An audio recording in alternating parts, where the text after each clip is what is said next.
আসসালামু আলাইকুম।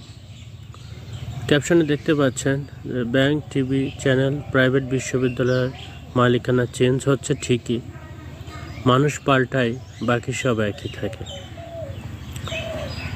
এতদিন ধরে আমরা যে জিনিসটা চেয়ে আসছি সেটা দেখছে না, অর্থাৎ বিচারের কোনো নাম এখন পর্যন্ত দেখছে না, অথচ বারবার বলা হয়েছিল এই সরকারের 1 নম্বর কাজ বিচার করা।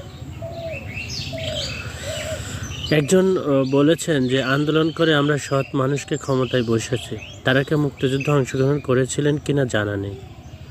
মুক্তিযুদ্ধ বিরোধীদের ক্ষমতায় বসিয়েছি নাকি আমরা, এখন কেন আমরা এত আফসোস করি? তো তার কথা জের ধরে এখন বলতে হয় যে আমরা কি তাহলে অন্যায়ের বিরুদ্ধে প্রতিবাদও করতে পারবো না? মুক্তিযুদ্ধের চেতনার দোহাই দিয়ে শেখ হাসিনাকে আজীবন ক্ষমতায় রাখার ন্যারেটিভই কি আপনাদের পছন্দ?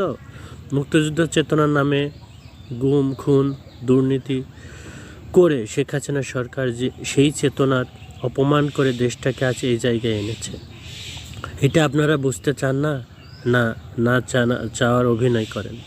তখনকার বুদ্ধিজীবীদের উচিত ছিল দুর্নীতির পক্ষে ন্যারেটিভ তৈরি না করে শেখ হাসিনাকে সৎ পথে, ভালো পথে রাখার চাপ তৈরি করা।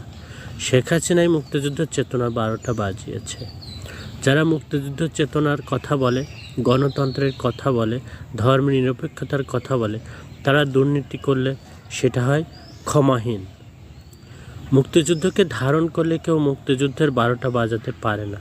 শেখ হাসিনা সরকারের দুর্নীতি, প্রতিটি সরকারের দুর্নীতি আমরা দেখেছি। জামাত, বিএনপি, আওয়ামী লীগের চরিত্র সবাই আমরা জানি। আমাদের উচিত ছিল একটি তৃতীয় শক্তি সৃষ্টি করা, তা না করে আমরা জামাত বিএনপির ঘাড়ে উঠে আন্দোলন করে দেশটার 12টা বাজিয়ে যাচ্ছি। আমাদের মনে রাখতে হবে, ইতিহাস কাউকেই ছাড় দেয় না বা ক্ষমা করে না। অন্যায়ের বিরুদ্ধে ষড়যন্ত্র করে ন্যায় প্রতিষ্ঠা করা যায় না। আমরা কেউ নিজের দিকে আঙুল তুলি না, অপরের দিকেই আঙুল তুলি। এই বিষয়টা আমাদের সবাইকেই মাথায় রাখতে হবে। এটাই ছিল আমার কথা। সবাই ভালো থাকবেন, সুস্থ থাকবেন, আমার জন্য দোয়া করবেন।